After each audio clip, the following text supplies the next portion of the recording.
करो।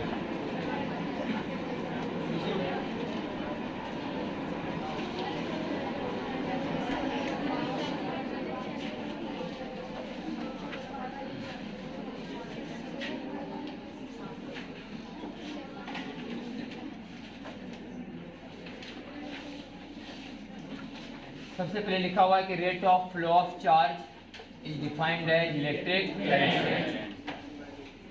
Main formula ही बताया गया, rate of flow of charge is defined as electric current. ये जो हम लोग लिखते हैं rate of flow of charge, flow of charge, ये जो वर्ड है फ्लो ऑफ चार्ज, यही हमको पीछे वाला बात का याद दिलाता है जब लिखा थे माइक्रोस्कोपी। लाइनिंग का इसमें कहाँ तक आ रहा है?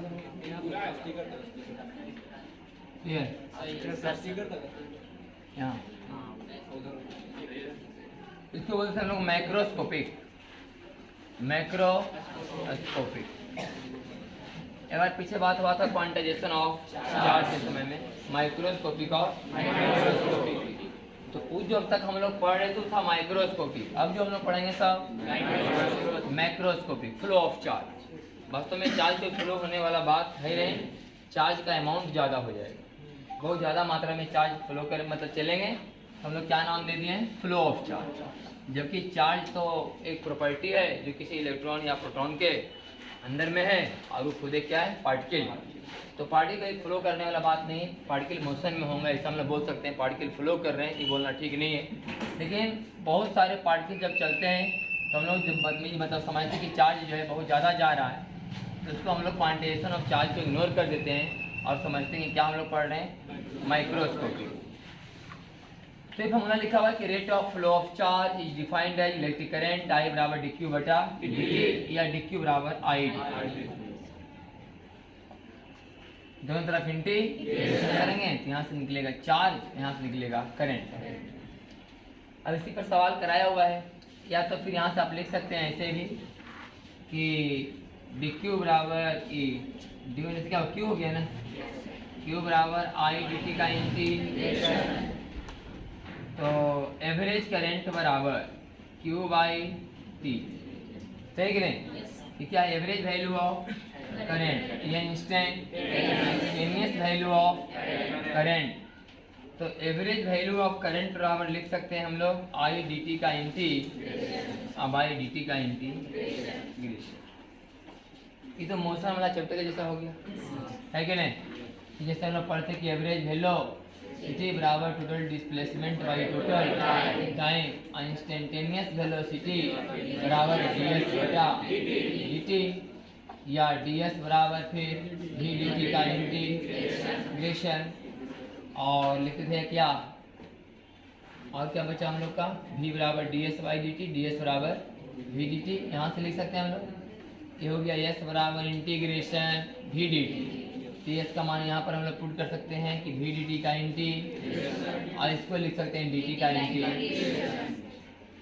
उसी तरीका से खाली विस्तार कर दिया गया है कि नहीं? अभी कोई करंट निकालने का सिर्फ फार्मूला है, अभी कोई कंसेप्ट वाली बात नहीं। ये प्योर मैथमेटिक्स है कि करंट का अगर वैल्यू निकालना इंस्टेंटेनियस करंट डी क्यू बटा dt लगाइए, इंस्टेंटेनियस वैल्यू ऑफ करंट बराबर D q by d t, average value of current बराबर total charge by total time, इसको बोल सकते हैं total charge by total time. Total charge है आई टोटल टाइम। ये हो गया इंस्टेंटेनियस वैल्यू ऑफ करंट, ये हो गया एवरेज वैल्यू ऑफ करंट। अगर चार्ज निकालना हो तो आई डी टी का इंटीग्रेशन, या एवरेज वैल्यू ऑफ करंट बराबर आई डी टी का इंटीग्रेशन बाई डी टी का इंटीग्रेशन। इसी फार्मूला पर बहुत सारा सवाल है। पहला नंबर सवाल देखिए, इसमें क्या लिखा हुआ है। पहला नंबर सवाल में लिखा गया है कि क्यू बराबर, ऐसे बहुमुखी सवाल है, क्यू बराबर 3t square plus 5t plus 18। तो बताओ कि करंट का मान क्या है। आई बराबर डी क्यू बटा डी टी, करेंगे डिफरेंशिएशन तो आ जाएगा 3 दूनी 100t प्लस 5। अपना जिस समय निकालने का रहेगा निकालना, करंट का मान t बराबर 2 पर बताइए। तो 6 दूनी 12 और 5 17 एम्पियर जा रहा होगा करंट किस समय, खास दूसरा सेकेंड, खास दूसरा सेकेंड 17 एम्पियर करंट जा रहा होगा। आगे लिखा हुआ है एवरेज वैल्यू ऑफ करंट बराबर total charge by total time. इस पर एक क्वेश्चन है कि अगर 20 कूलम चार्ज फ्लो होता है 5 सेकंड में तो करंट का मान बताओ। तो 10वां क्लास का सवाल है इसका कि 20 कूलम चार्ज 5 सेकंड में जा रहा है तो 20 कूलम बटा 5 है, कितना आ गया 4 एम्पियर। आगे हम लोग पढ़ सकते हैं ना Q बराबर NE, Q बराबर तो NE बाई T भी करंट का फॉर्मूला हो गया। अब लिखा है कि 10 के पावर 25 इलेक्ट्रॉन फ्लो कर रहे हैं किसी कंडक्टर से 20 सेकेंड। 20 सेकेंड में 10 के पावर 25 इलेक्ट्रॉन फ्लो कर रहे हैं तो करंट का मान बताइए। तो हम लोग निकालेंगे पहले क्या चार्ज कि 10 के पावर 25 इलेक्ट्रॉन में कितने चार्ज, तो 10 के पावर 25 गुना 1.6 गुना 10 के पावर माइनस कितना कूलम चार्ज चला कितना देरी में 20 सेकेंड में, कितना एम्पियर करंट का मान आ गया। इस फॉर्मूला से बना I बराबर NE बाई T। आगे फॉर्मूला लिखा हुआ है कि I बराबर है dq बाई dt, तो dq बराबर I dt, dq बराबर I dt का nt। इसका मतलब करंट और समय के बीच के ग्राफ का एरिया क्या बताएगा चार्ज। करंट और समय के बीच का ग्राफ एरिया क्या बताएगा, और चार्ज और समय के बीच के ग्राफ का स्लोप क्या बताएगा करंट। डिफरेंशिएशन मतलब स्लोप और इंटीग्रेशन मतलब एरिया। तो जहाँ जहाँ डिफरेंशिएशन है वहाँ स्लोप निकालेंगे। अगर हमें चार्ज और समय के बीच के ग्राफ का क्या दिया हुआ रहेगा, मैंने समय के बीच ग्राफ खींचा हुआ रहेगा तो हम लोग क्या निकालेंगे स्लोप, तो बताएगा वो करंट। और करंट और समय के बीच ग्राफ का एरिया क्या बताएगा चार्ज। तो एक सवाल है, एक तरफ करंट है एक तरफ टाइम है। करंट और समय के बीच एक ग्राफ खींचा गया है और ग्राफ ऐसे है कि बताया गया है कि 10 सेकेंड में कितना एम्पियर 10 सेकेंड पर कितना एम्पियर जा रहा है 10 एम्पियर जा रहा है। इसमें मतलब किस तरीका से करंट फ्लो हो रहा है वो बताया गया, किस तरह से करंट फ्लो हुआ गया है। t बराबर 0 पर करंट जा रहा था 0, 1 सेकेंड पर करंट जा रहा था 1, 2 सेकेंड पर करंट 2 एम्पियर, 3 सेकेंड पर 3 एम्पियर, 10 सेकेंड पर इसी तार में एकदम से करंट का मान चल रहा है। तो बताओ कि इसमें कितना चार्ज फ्लो हुआ, तो हम क्या निकालेंगे इसका एरिया। किस तरह टाइम के तरफ I dt लिखा हुआ था है ना, तो करंट और समय के बीच का ग्राफ का एरिया किस तरफ निकालना है टाइम के तरफ। ई वाला एरिया नहीं निकालना है, टाइम के तरफ जो घिरा हुआ वो निकालना है। तो हाफ गुने 10 गुने 10 कितना है गई 50 कूलम 50 ये हुआ। इस तरीका से अगर आप बनाना चाहते हैं इंटीग्रेशन से तो इस समीकरण पता कीजिए। ये लिखा हुआ है क्या चीज I बराबर T लिखा हुआ है, क्या लिखा हुआ है I बराबर T, y बराबर S की तरह लिखा हुआ है कि T बराबर 1 पर 1, 2 बराबर 2, 10 पर 10, तो I बराबर T।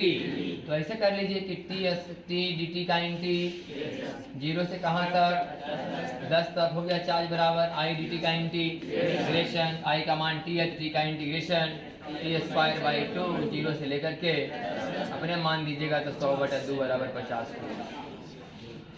सही करें। अगला सवाल लिखा हुआ है करंट का मान दिया गया है, करंट का मान और निकालना कि हम लोग को फाइंड चार्ज t बराबर 1 सेकेंड से t बराबर मैंने 1 सेकेंड से 4 सेकेंड बीतते बीतते कितना करंट मैंने चार्ज फ्लो हुआ।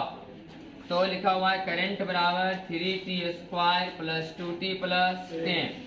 हमें निकालना है क्या चीज चार्ज, कब से कब तक, पहला सेकेंड से लेकर के चौथा सेकेंड बीतने के दौरान।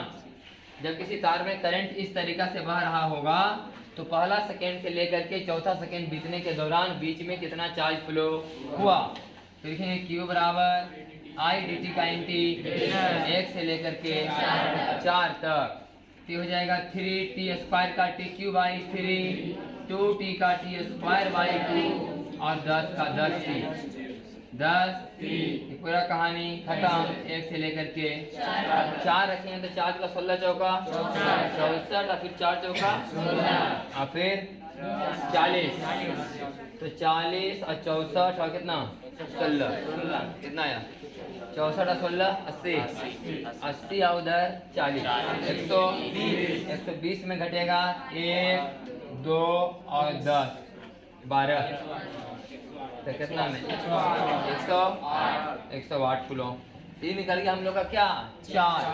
अब यही सवाल रहता है इसी में थोड़ा सा कि बताओ हम लोग की चार्ज का बहाना कब से कब तक निकाले? पहला सेकेंड से लेकर के चौथा सेकेंड बीतने तक में उस तार से होकर कितना चार्ज फ्लो हुआ। आप बताओ यहाँ निकालना रहता कि पहला सेकेंड से लेके चौथा सेकेंड बीतने तक में एवरेज करंट कितना गया। एवरेज करंट कितना गया? हमारा आंसर होता है 108/3। 108/3। कुल चार्ज कितना फ्लो हुआ? 108 कितने देरी में? 3 सेकंड में। 1 सेकंड पर स्टार्टिंग हुआ, चौथा सेकंड पर लास्ट हुआ, तो बीच में क्या सेकंड लगा? मतलब 3 सेकंड में 108 कूलम चार्ज फ्लो हुआ। तो फिर निकाल लेते 108/3 कितना आ जाता? कट जाता ना जो भी 3 36 एम्पियर। 36 करंट का एवरेज मान है। मैंने 3 सेकंड तक 36 एम्पियर लगातार बहाओ, चाहे 3 सेकंड तक करंट किस हिसाब से दो, दोनों बार में चार्ज का फ्लो सेम हो। नहीं 36 एम्पियर के हिसाब से करंट फ्लो करो लगातार 3 सेकंड, पहला सेकंड से लेकर के चौथा सेकंड। स्टार्टिंग का 3 सेकंड नहीं, ऐसा नहीं कि जब मतलब 3 सेकंड, और स्टार्टिंग का 3 सेकंड निकालेंगे तो अलग इंटेंशन होगा।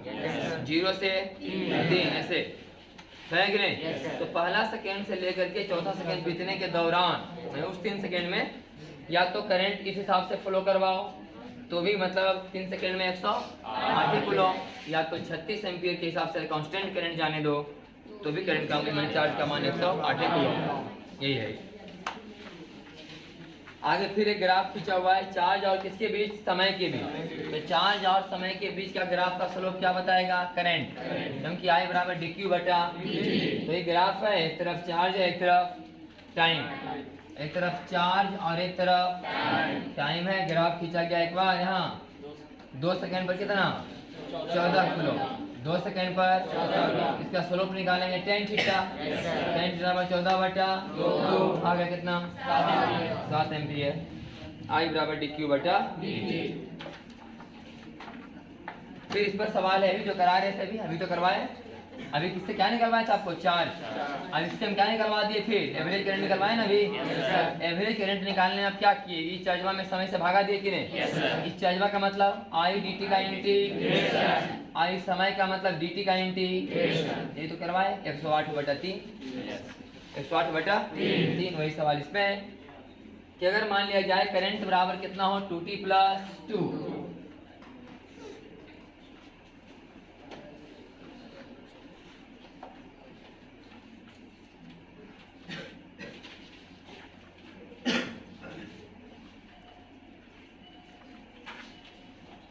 तो करंट बराबर लिखा हुआ है 2t+2 और हमसे निकालना है एवरेज करंट। 2t+2 और निकालना क्या?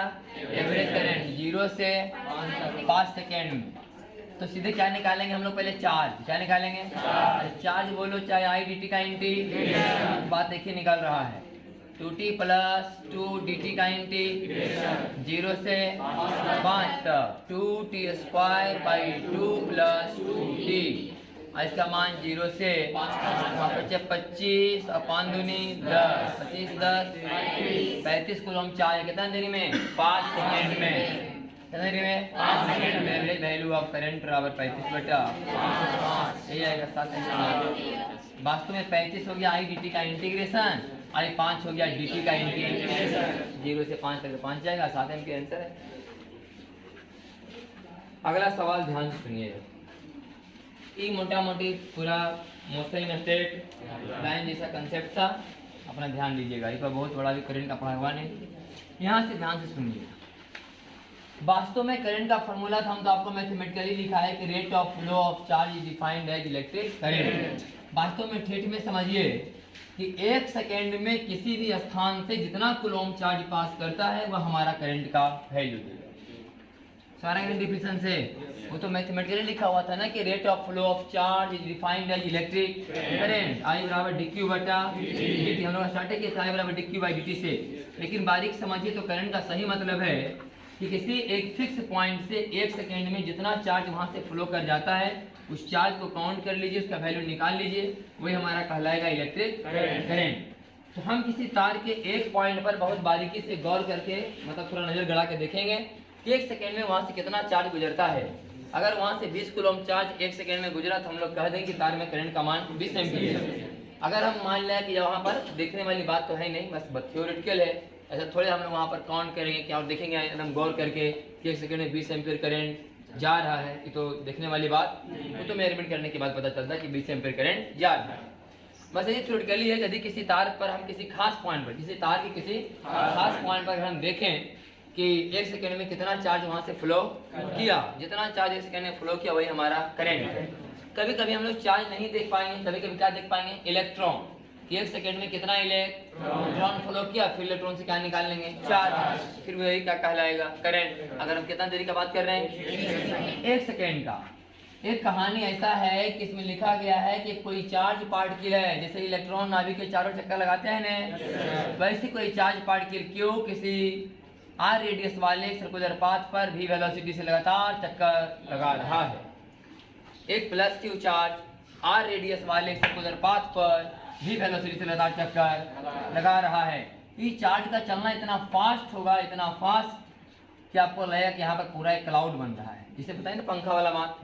पंखा में 3 ही ब्लेड है लेकिन इतना फास्ट चलता रहता है कि पंखा का ब्लेड पूरे में मतलब बिखरा हुआ है कि नहीं। जब भी आप न्यूक्लियर चैप्टर पढ़िएगा तो आपको पता चलेगा, या फिर अगर इलेक्ट्रोस्टैटिक्स 2 वाला क्वेश्चन बनाएंगे ऐसी वर्मा में तो बहुत सारा क्वेश्चन से बात का आइडिया मिलेगा आपको कि न्यूक्लियस के चारों इलेक्ट्रॉन जो चक्कर लगा रहे हैं वास्तव में एक स्फेरिकल सेल की तरह बिहेव कर रहे हैं।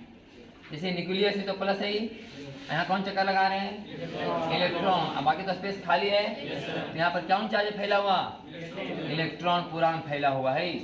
वास्तव में इलेक्ट्रॉन इतना हाई स्पीड चक्कर लगा रहे हैं कि यह पता लगाना मुश्किल इलेक्ट्रॉन कहाँ है। यह बात समझाया जाता है कि इलेक्ट्रॉन का पूरा एक क्लाउड है, बादल की तरह इलेक्ट्रॉन फैले हुए, और हम समझते हैं कि एक स्फेरिकल सेल की तरह बिहेव कर रहे हैं, एक स्फेरिकल सेल की तरह बिहेव कर रहे हैं, जिसके सरफेस पर कौन चार्ज है, माइनस चार्ज है कि नहीं। इलेक्ट्रॉन इतना रफ्तार से घूम रहे हैं कि कहीं पर देखो तो इलेक्ट्रॉन का चार्ज क्या समान रूप से डिस्ट्रीब्यूट रहा होगा। तो इलेक्ट्रॉनिक ट्यूब जब हम मतलब क्वेश्चन बना के डाल देंगे ऐसी वर्मा वाला, उसमें बहुत सारा सवाल में ऐसा पढ़िएगा तो मिलेगा कि एक न्यूक्लियस है, न्यूक्लियस के चारों इलेक्ट्रॉन चक्कर लगा रहे हैं, तो हम लोग समझ लेते हैं कि अंदर में एक चार्ज रखा हुआ है, इसके बाहर में कौन है, स्फेरिकल सेल, इस पर कौन चार्ज है, माइनस चार्ज।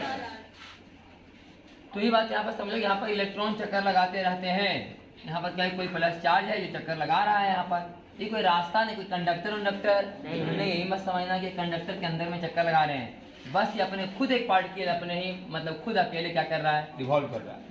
इस कंडक्टर के अंदर की बात नहीं है कि कोई कंडक्टर है भाई उसके यहाँ तार लगा हुआ है और तार में प्लस चार्ज जैसे घूम रहा है, ऐसा बात नहीं, बस सिंगल एक प्लस चार्ज है जो क्या हो रहा है, चक्कर लगा रहा है। तो बताओ कि यहाँ पर कितना करंट का फ्लो हो रहा होगा। तो अब बात यह है कि करंट का फ्लो कहाँ हो रहा होगा भाई, यहाँ तो कोई मैंने कंडक्टर है नहीं, तो हम लोग पढ़ेंगे बाद में चल करके, या फिर कैपेसिटर से जा करके कि स्पार्किंग होते हैं कि नहीं, हवा में क्या होता है, स्पार्किंग होते हैं। तो भी एक तरह से वास्तव में क्या है, करंट का मान ही है, जैसे कि कोई बिल्डिंग विल्डिंग करने वाला होता है कि नहीं, तो बिल्डिंग विल्डिंग करने वाला ना हवा में ही ना मतलब करता है डिस्चार्ज, तो अपना बिल्डिंग हो जाता है।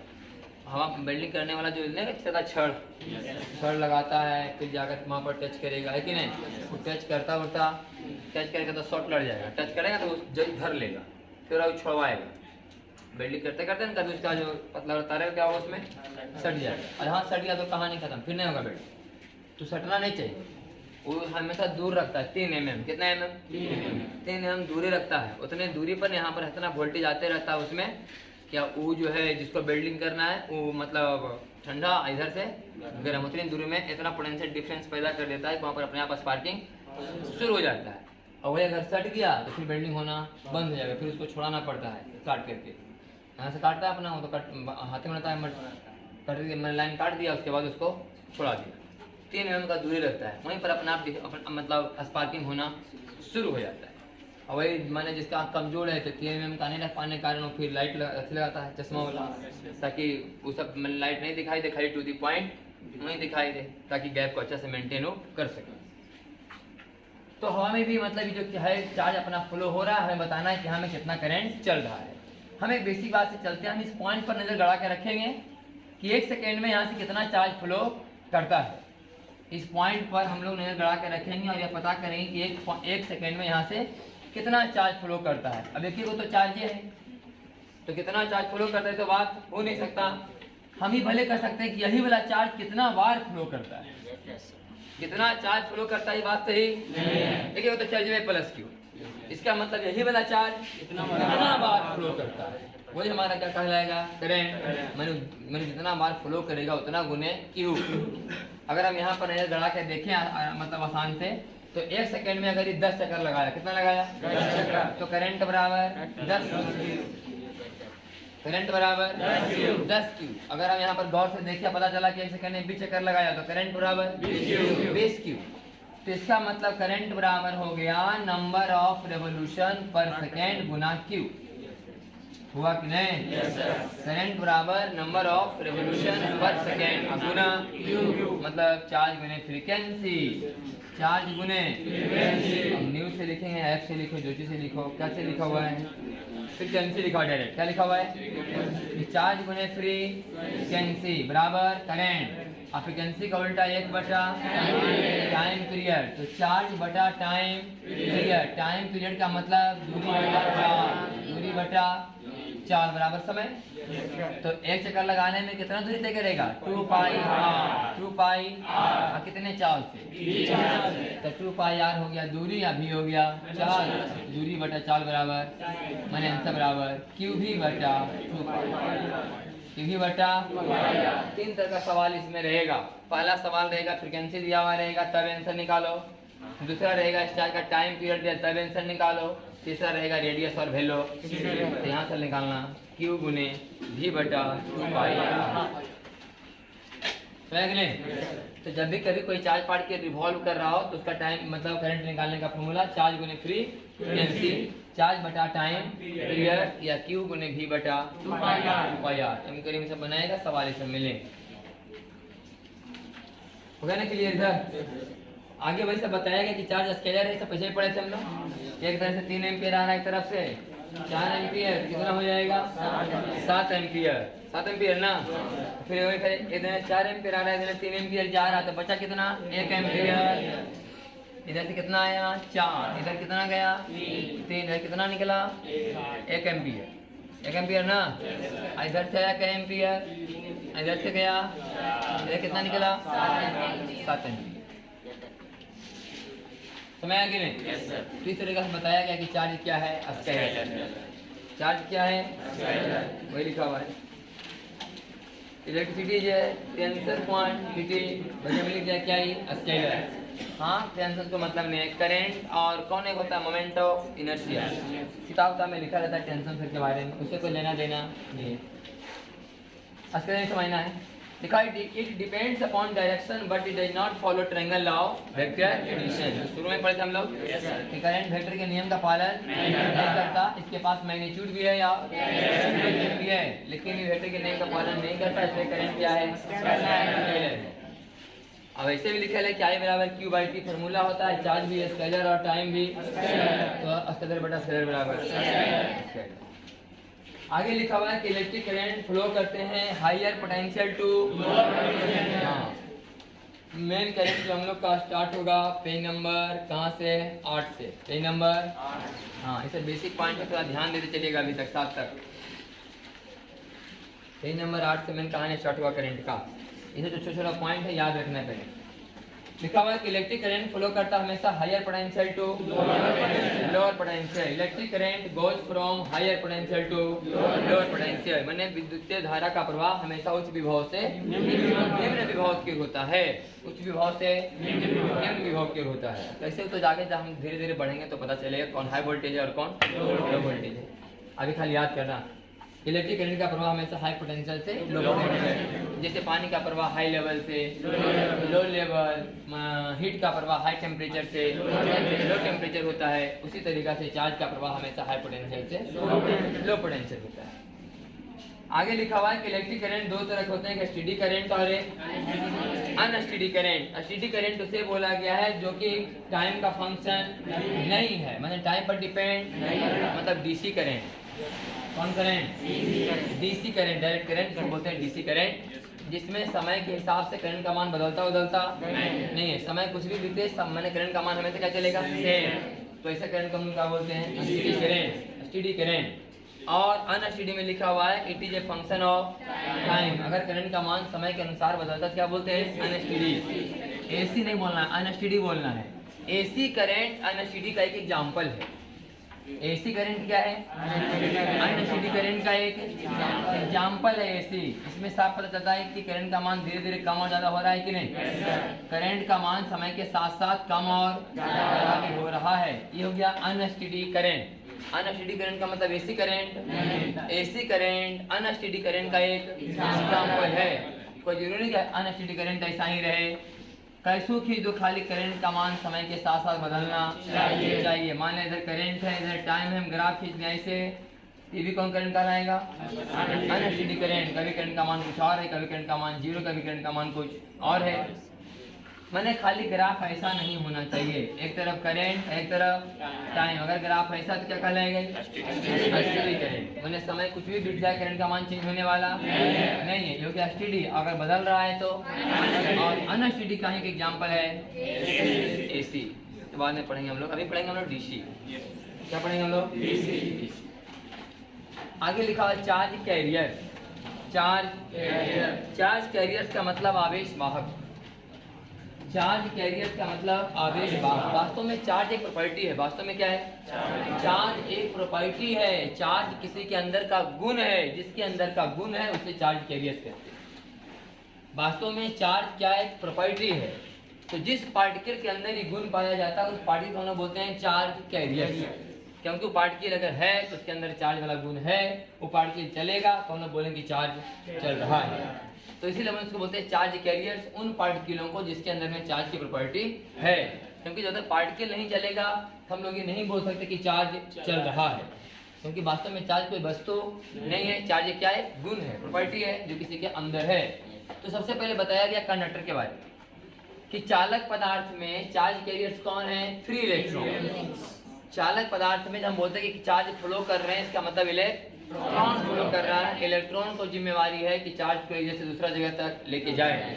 वास्तव में इलेक्ट्रॉन चलते हैं, इलेक्ट्रॉन के अंदर चार्ज का गुण है, तो हम लोग कहते हैं कि चार्ज बह रहा है। वास्तव में बह कौन रहे हैं? इलेक्ट्रॉन हो गया चार्ज कैरियर, माने आवेश को ढोने वाला। आवेश को ढोने वाला। आवेश को एक जगह से दूसरा जगह जो पहुंचाने का काम हो रहा है इलेक्ट्रॉन के माध्यम से हो रहा है। ठीक है, चार्ज कैरियर। आज हम लोग पढ़ते हैं सेमीकंडक्टर। लिख लेना उसमें सेमी अर्धचालक। ये अलग से पढ़ाई होगा मॉडर्न फीस में, स्पेशल चैप्टर है सेमी कंडक्टर, वहाँ बात होगा आपका कि सेमी कंडक्टर में चार्ज का प्रवाह दो कारण से होता है, एक इलेक्ट्रॉन और दूसरा होल्स। एक इलेक्ट्रॉन और दूसरा होल्स होते हैं। होल्स क्या है ये वही का विषय है, थोड़ा बहुत बात ऐसे हम समझा देते हैं मोटा मोटी। वास्तव में कंडक्टर के पीछे एक कहानी है। कैसे? तो मिनिमम टेम्परेचर के बारे में आपको पता ही होगा कि -273 डिग्री सेंटीग्रेड मिनिमम तापमान। -273 डिग्री सेंटीग्रेड क्या है? मिनिमम तापमान है। तो -273 डिग्री सेंटीग्रेड पर अगर किसी कंडक्टर को रख दिया जाए तो ये कंडक्टर भी इंसुलेटर की तरह बिहेव करेंगे, इसमें भी करंट का प्रवाह नहीं हो सकता। लेकिन जैसे जैसे हम कमरे के तापमान पर आते हैं तो -273 से अगर कंपेरिजन किया जाए तो कमरे का तापमान एक अच्छा खासा तापमान कहा जाएगा, है कि नहीं? कहाँ -273 और कहाँ 36-37 डिग्री सेंटीग्रेड यहाँ तापमान है। तो -273 से तुलना करके देखें तो बहुत हाई टेम्परेचर हुआ कमरे का तापमान। तो इस कमरे के तापमान पर इलेक्ट्रॉन जो कंडक्टर के अंदर में होते हैं उनसे एनर्जी इतना मिल जाता है कि वह अपना वैलेंस बैंड वाले इलेक्ट्रॉन से, मैंने वैलेंस इलेक्ट्रॉन की तरह जो काम कर रहे हैं वो क्या हो जाए, वहाँ से टूट जाए। कोई भी एटम का अपना एक मतलब होता होगा वैलेंस इलेक्ट्रॉन, है कि नहीं? जो सबसे बाहरी कक्षा में चक्कर लगाते रहते हैं। तो बाहरी कक्षा में चक्कर लगाने वाले इलेक्ट्रॉन टूट जाते हैं। टूटने का मतलब ही नहीं कि मैंने टूट के बाहर निकल जाते हैं, कंडक्टर के अंदर में ही टूट के इधर घूमते रहते हैं। अब उनका काम बॉन्ड बनाना नहीं है, अब उनका काम है करंट फ्लो कराने में मदद करना। कंडक्टर के अंदर में बहुत सारे इलेक्ट्रॉन होते हैं, हर एक इलेक्ट्रॉन टूटे हुए नहीं होते हैं। अगर हर एक इलेक्ट्रॉन टूट जाएगा तो फिर बॉन्ड बनेगा नहीं, बॉन्ड बनेगा नहीं तो कंडक्टर सॉलिड कहाँ नहीं जाएगा। तो उसके अंदर में बहुत सारे इलेक्ट्रॉन है, लेकिन कमरा के तापमान पर आते आते उसके इलेक्ट्रॉन क्या होते हैं, टूट जाते हैं। कौन electron? Valence electron. Valence electron, हाँ। बाद में चलकर इसे मॉडर्न फिजिक्स में वैलेंस बैंड बोलेंगे। Valence band. वैलेंस बैंड का मतलब वैलेंस इलेक्ट्रॉन की एनर्जी। वैलेंस बैंड का मतलब वैलेंस इलेक्ट्रॉन की एनर्जी। और वैलेंस इलेक्ट्रॉन का जो एनर्जी होता है उसका अपना एक रेंज होता है, कितना एनर्जी से लेकर के इतना एनर्जी तक। टू दी पॉइंट नहीं कह सकता कोई कि वैलेंस इलेक्ट्रॉन की इतना एनर्जी होता है, ऐसे रेंज आते हैं उसकी, उस रेंज को हमने क्या नाम दिया है, बैंड।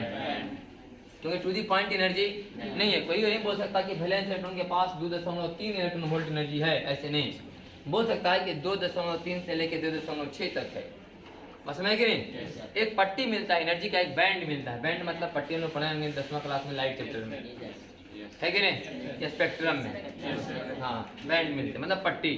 उसी तरह से एक एनर्जी का बैंड मिलता है, पट्टी रेंज है कि यहाँ से यहाँ तक एनर्जी है वैलेंस इलेक्ट्रॉन का, उसे हमने नाम दिया वैलेंस बैंड।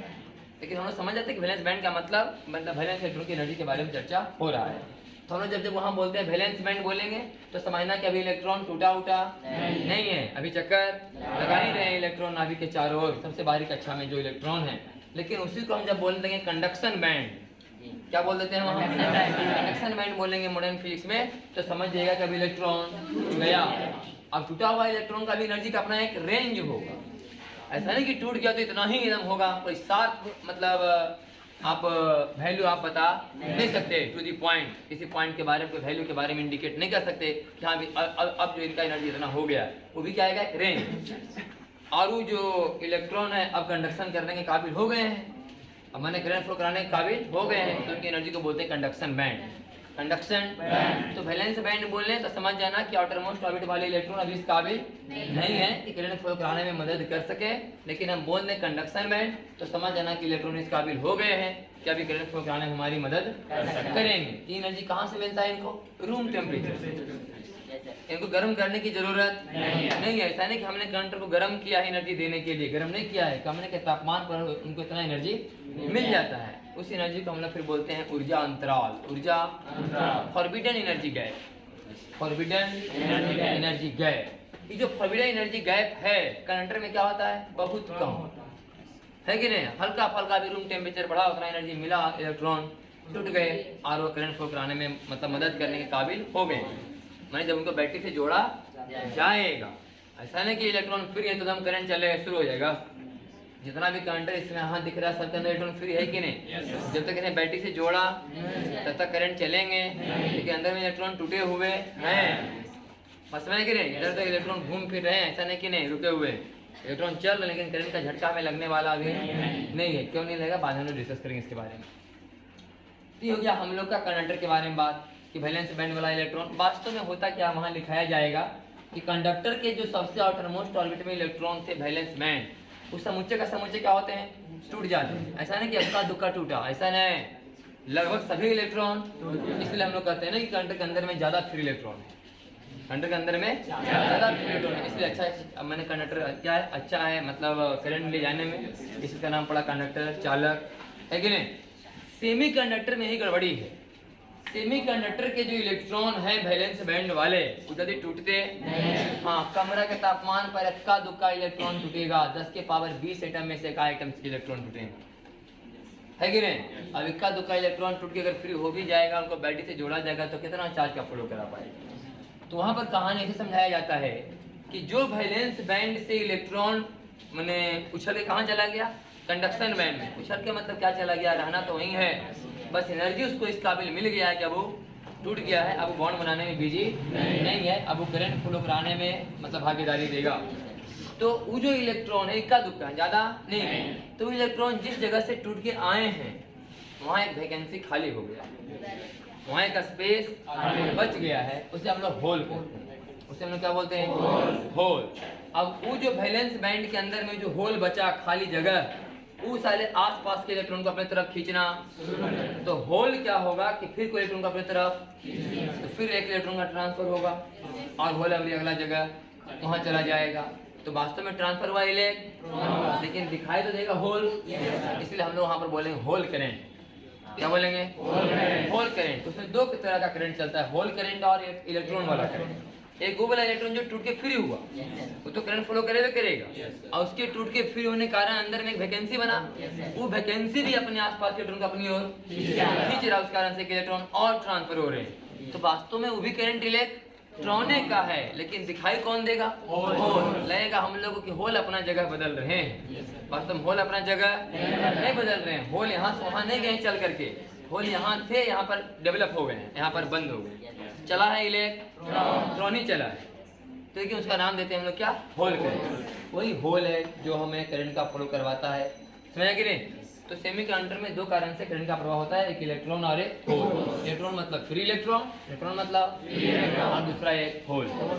तीसरा है इलेक्ट्रोलाइट्स।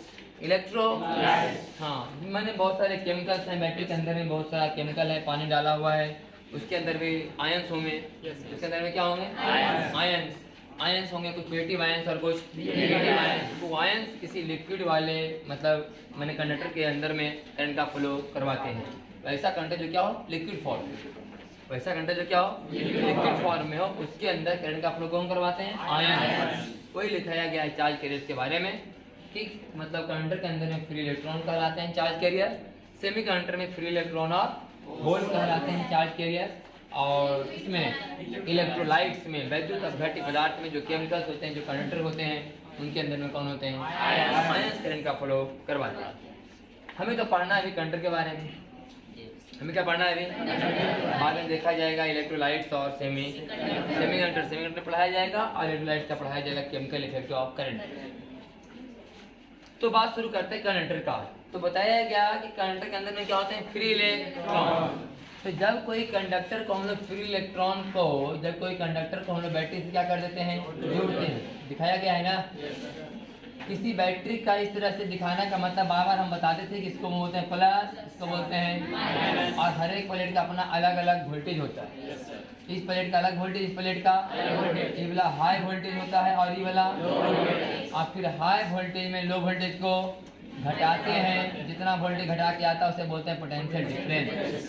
Potential difference. अगर तो बोलता है कि 12 वोल्ट का बैटरी हमारे पास है, इसका मतलब बैटरी के प्लस प्लेट का वोल्टेज बैटरी के माइनस प्लेट के वोल्टेज से 12 वोल्ट है, ठीक है। अगर हम बोल रहे हैं कि 12 वोल्ट का बैटरी हमारे पास है, इसका मतलब बैटरी का प्लस प्लेट का वोल्टेज बैटरी के माइनस प्लेट का वोल्टेज से 12 वोल्ट ज्यादा है। तो हम लोग ये बात समझते हैं, यहाँ से कौन चलते हैं, इलेक्ट्रॉन।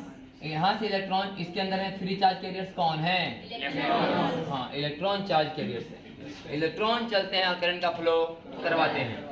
तो नेगेटिव चार्ज पार्टिकल हमेशा चलता है low potential to high potential. Electric field का डायरेक्शन होता है हमेशा हाई पोटेंशियल से लो पोटेंशियल। हाँ, पीछे सुन के आप आज पीछे पढ़ते इलेक्ट्रोस्टैटिक्स में इलेक्ट्रिक का क्या बोलना है, इलेक्ट्रिक लाइंस ऑफ फोर्स का डायरेक्शन होता है high potential to low potential, और इलेक्ट्रिक लाइंस ऑफ फोर्स हमेशा चलते हैं हाई से लो, चलते हैं कि नहीं। और इलेक्ट्रिक लाइंस ऑफ फोर्स क्या था, जिधर +1 कूलम चार्ज जाता था वैसे वैसे खींचते थे इलेक्ट्रिक लाइंस ऑफ फोर्स। इसी बात पता चला था कि प्लस चार्ज हमेशा इलेक्ट्रिक लाइंस के सेम डायरेक्शन में चलता है, और इलेक्ट्रिक लाइंस हमेशा हाई से लो, और नेगेटिव चार्ज पार्टिकल हमेशा इलेक्ट्रिक लाइंस के अपोजिट चलता है। इसका मतलब लो से हाई, इसका मतलब माइनस लो पोटेंशियल है, और ये वाला हाई पोटेंशियल है, इलेक्ट्रॉन चलेंगे लो से हाई की ओर, ऐसे इलेक्ट्रॉन चलते हैं।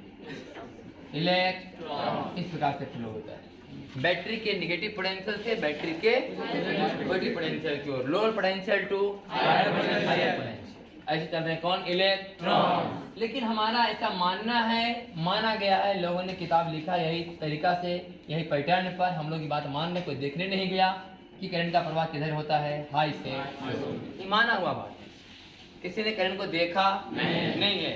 वास्तव में तो फ्लो चार्ज ही हो रहे हैं ना, वास्तव में फ्लो कौन हो रहे हैं, चार्ज। तो चार्ज तो फ्लो ऐसे हो रहा है, लेकिन ये कन्वेंशन है, मान्यता है।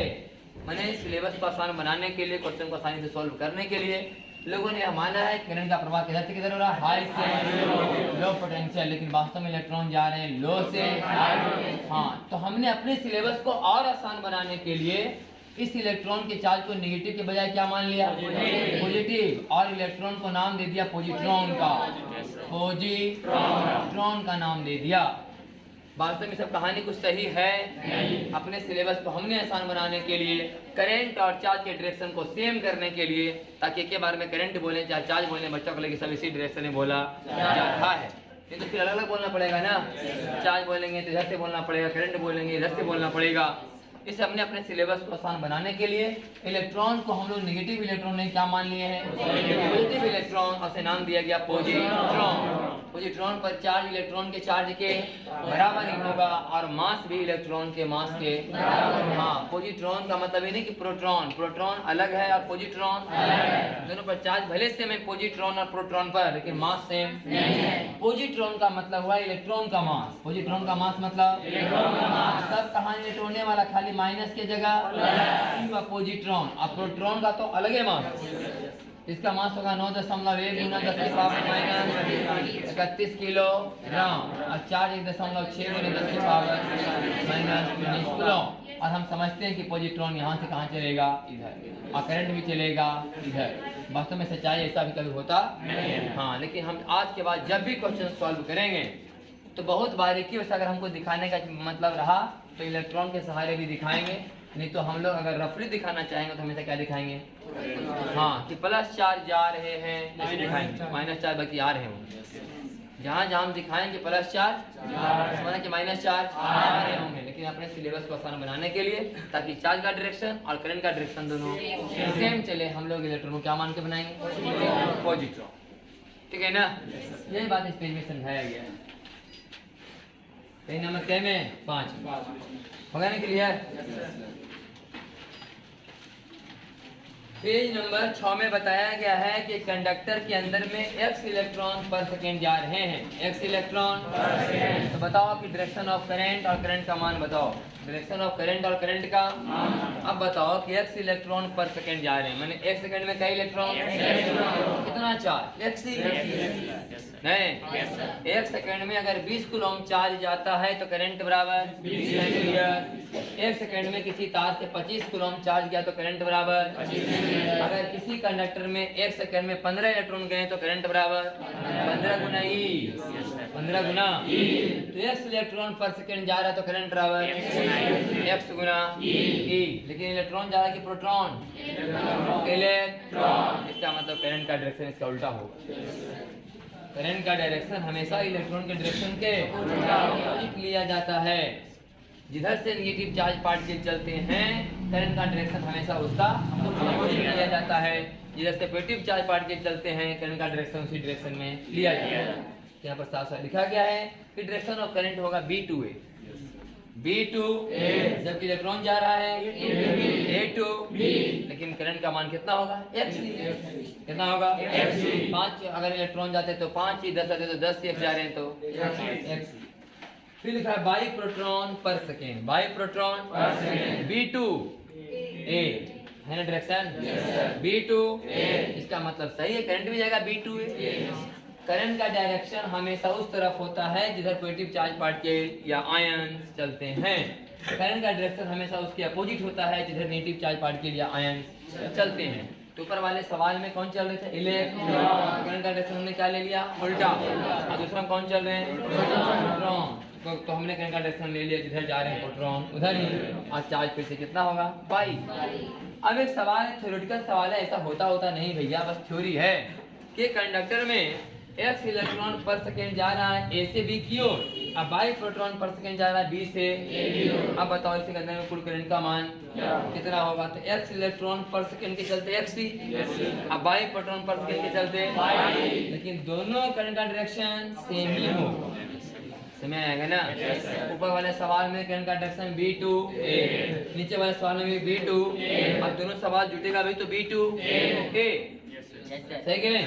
तो मैं बात लिखा हुआ है कि कुल करंट बराबर x प्लस y, मतलब x plus y into E, और B2A लिखा हुआ है कि इनसाइड बैटरी, बैटरी के current flow through lower potential to high potential. अभी समझते होंगे ये बात, करंट चलता है हाई से लो, बैटरी के बाहर करंट चलता है हाई से लो, बैटरी के बाहर, अब बैटरी के अंदर में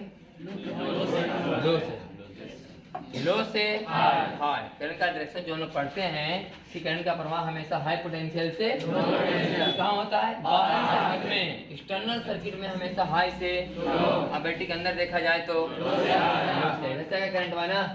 हाँ, जा कुछ रहा, बस मेरा कन्वेंशन है, मान्यता है, करंट इधर से इधर चल रहे हैं तो इधर से देखा जाए बाहर तो हाई से लो, अंदर देखा जाए तो लो से high. Outside battery current flow through higher potential to सही है ना। बाहर में हायर से लोअर, अंदर में लोअर से हायर। यही बात समझाया गया। देखो भाई एक बैटरी है V वोल्ट का, plus then high P minus की मतलब हाई पोटेंशियल और एलपी मतलब लो पोटेंशियल। पोटेंशियल डिफरेंस का मतलब क्या हुआ, प्लस वाला का वोल्टेज माइनस माइनस वाला का वोल्टेज है। नीचे लिखा हुआ किसी बैटरी का वोल्टेज का मतलब बैटरी के प्लस प्लेट का वोल्टेज घटा बैटरी के माइनस प्लेट का वोल्टेज, दोनों के अंदर को हम लोग बोलते हैं क्या, पोटेंशियल डिफरेंस। पोटेंशियल हाँ, ये जो हम बोलते हैं 12 वोल्ट का बैटरी है, 5 वोल्ट का बैटरी है, 6 वोल्ट का बैटरी है, ये वास्तव में बैटरी के दोनों प्लेटों के वोल्टेज का अंतर दिया होता है। हायर माइनस, प्लस प्लेट को बोलते हैं हायर पोटेंशियल, माइनस प्लेट को माइनस प्लेट का मतलब ये नहीं कि वो कि बैटरी का माइनस वाला प्लेट में माइनस वोल्टेज है, ऐसा नहीं, बस कम वोल्टेज है। और प्लस का मतलब ज्यादा, ऐसा नहीं कि माइनस का मतलब अगर माइनस में वोल्टेज अगर में प्लस में वोल्टेज, ऐसा कभी होने वाला। माइनस का मतलब लो और प्लस का मतलब माइनस का मतलब निगेटिव और प्लस का मतलब पॉजिटिव, यहाँ नहीं। वही लिखा हुआ है कि देख लो भाई पेज नंबर 24 में 7 में कि 24 वोल्ट का बैटरी का इसका मतलब जो इच्छा जो समझिए। अगर छोटा देने समझ रहे हैं 0 वोल्ट तो बढ़ा देने 24 वोल्ट, छोटा देने 24 तो बढ़ा देने 48, छोटा देने माइनस 24 तो बढ़ा देने, जो इच्छा है जो समझिए। लेकिन हम लोग बेहतर कौन समझते हैं, ऊपर वाला 24 वोल्ट और ये हम लोग समूचा मान के चलेंगे। हम पूरे मैंने चैप्टर में जब तक करंट चलेगा जब तक पढ़ेंगे हम लोग यही मान के चलते हैं। माइनस वाला क्या मान लेते हैं, 0 माइनस वाला को 0 और प्लस वाला को पूरा वोल्टेज दे देते हैं। वही वोल्टेज हम समझते हैं कि 24 वोल्ट इधर से खपत होते होते होते होते आएगा, ये कितना बचेगा 0। तो आगे पढ़ेंगे, तो चलिए हो गया ना। चलो यहाँ भी देख लो भाई थोड़ा सा, एक बात है पॉजिट्रॉन का, एक बात है इलेक्ट्रॉन। पेज नंबर 7 तक कल सब पढ़ के आएगा अच्छा से, क्योंकि 8 नंबर से मेन चैप्टर का कहानी स्टार्ट है। 7 तक में अगर कोई दिक्कत होगा, छोटे छोटे पॉइंट है समझने के लिए जो बता दिया गया, याद कर लेना चाहिए। ऐसा ऐसा होता है, कोई देखने नहीं गया है, जो पढ़ा हो रहा है सब कन्वेंशन है। तो पेज नंबर 7 तक अपना क्लियर कर लीजिएगा, 8 से आपको फिर बेहतर समझ में आएगा। इधर का बात क्लियर रहेगा तब। और करंट में कुछ करना नहीं, थोड़ा सा बहुत 2-4 पन्ना तक चलेगा थ्योरी, उसके बाद प्योर कैलकुलेशन है, प्योर में। ध्यान सुनिए क्या बताया गया है, ये कंडक्टर है ना, ये आज को जोड़ दिया कि बैटरी से एक प्लस और एक माइनस है। अगर हम मान के चलें इसके अंदर में क्या दौड़ रहा है, पॉजिट्रॉन, तो पॉजिट्रॉन चलेगा इधर से ना इधर। लेकिन हम अगर यह मान के चलें कि इसके अंदर में क्या दौड़ रहा है, तो इलेक्ट्रॉन चलेगा इधर से इधर, लोअर से हायर की ओर ऐसे चलेंगे इलेक्ट्रॉन और ऐसे चलेंगे पॉजिट्रॉन। अब यहाँ नीचे लिखा गया कि मान लो कि V वोल्ट का बैटरी है, क्या वोल्ट का V वोल्ट का बैटरी है ये वाला, इसका मतलब यहाँ कै वोल्ट, यहाँ कै वोल्ट, यहाँ कै वोल्ट, यहाँ इसे चल रहे इलेक्ट्रॉन की पॉजिट्रॉन। तो पॉजिट्रॉन पर चार्ज कितना होता है और इलेक्ट्रॉन पर चार्ज माइनस। क्या हम लोग ये बात पढ़ चुके हैं कि वर्क डन बराबर फाइनल पोटेंशियल एनर्जी माइनस, क्या ये पढ़ चुके हैं कि पोटेंशियल एनर्जी बराबर फाइनल पोटेंशियल गुने चार्ज, इनिशियल पोटेंशियल एनर्जी बराबर इनिशियल पोटेंशियल गुने चार्ज बराबर चार्ज गुने final voltage minus initial voltage, इसे पढ़ा हुआ इधर। तो एक प्लस की मैंने माइनस की कूलॉम चार्ज इधर से जा रहा है, इधर निकल रहा है, इलेक्ट्रॉन जाएंगे और इधर से आएंगे। इलेक्ट्रॉन का कभी खपत, चार्ज कभी खपत किसका होता है, एनर्जी का। वास्तव में हम लोग एनर्जी का यूज कर रहे हैं, चार्ज का यूज नहीं कर रहे हैं, एनर्जी खा रहे हैं हम लोग। तो ये काम कौन कर रहा है, इलेक्ट्रॉन। इलेक्ट्रॉन यहाँ से आया, माइनस की कूलॉम का चार्ज है, तो माइनस की कूलॉम चार्ज हुआ, V वोल्ट का बैटरी, तो एनर्जी बराबर हुआ चार्ज गुने वोल्टेज। कितना एनर्जी है, माइनस CV। कितना है, माइनस CV। जब यही माइनस इधर निकलेगा तब एनर्जी होगा माइनस E गुने बराबर 0। आप बताओ इससे एनर्जी ज्यादा है कि कम, कितना ज्यादा, EV। इसका मतलब जब इलेक्ट्रॉन इधर से घुसा इधर निकला तो एनर्जी लेके निकला, एनर्जी बैटरी में आते हैं एनर्जी लेने के लिए, फिर बैटरी से निकलते हैं और पूरे सर्किट में एनर्जी बांट करके आते हैं, फिर दूसरी तरफ से बैटरी में इन करते हैं, फिर एनर्जी लेते हैं, फिर जाकर बांट के आते हैं। चार्ज कंजर्वेशन ऑफ चार्ज, पढ़े कि नहीं? चार्ज का मान में कोई कमी ये मैंने बढ़ोतरी होने वाला नहीं है। चार्ज का काम है एनर्जी को यहाँ से उठा के बाहर सप्लाई भेजना। यहाँ पर वही बात हो रहा है कि प्लस ही है ना भी, तो प्लस ई गुने 0 बराबर 0 और फिर प्लस ई गुने भी बराबर भी। कहानी में कोई अंतर? इधर से भी देखो तो वही भी, वजह से भी देखो तो वही। ये पढ़ना ज्यादा आसान है कि नहीं? Yes sir. 0 से भी ई वाला पढ़ना ज्यादा अच्छा था कि माइनस ई भी से 0। इससे हम लोग पॉजिटिव वाला पढ़ाई पढ़ते हैं, इसमें बार बार गड़बड़ी हो जाएगा। 0 ही क्या लगेगा कि सबसे मैक्सिमम वैल्यू, समझ है कि नहीं? अब आगे सब कहाँ चलेगा वैल्यू? माइनस, तो थोड़ा गड़बड़ पैदा करेगा। इससे हम लोग एक कहानी मान के चलते कि पॉजिट्रॉन चल रहे हैं। बैटरी के में जाने के पहले एनर्जी कितना था इनका? 0, और जाने के बाद कितना हो गया? सही कि नहीं?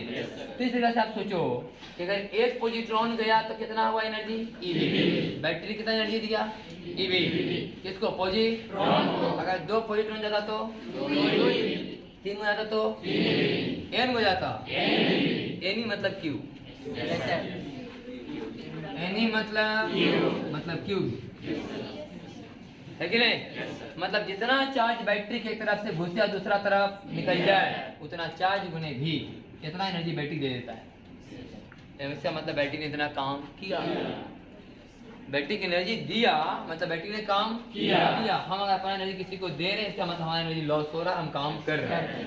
तो समझो एक तरह से बर्डन बाई बैटरी का फॉर्मूला हो गया।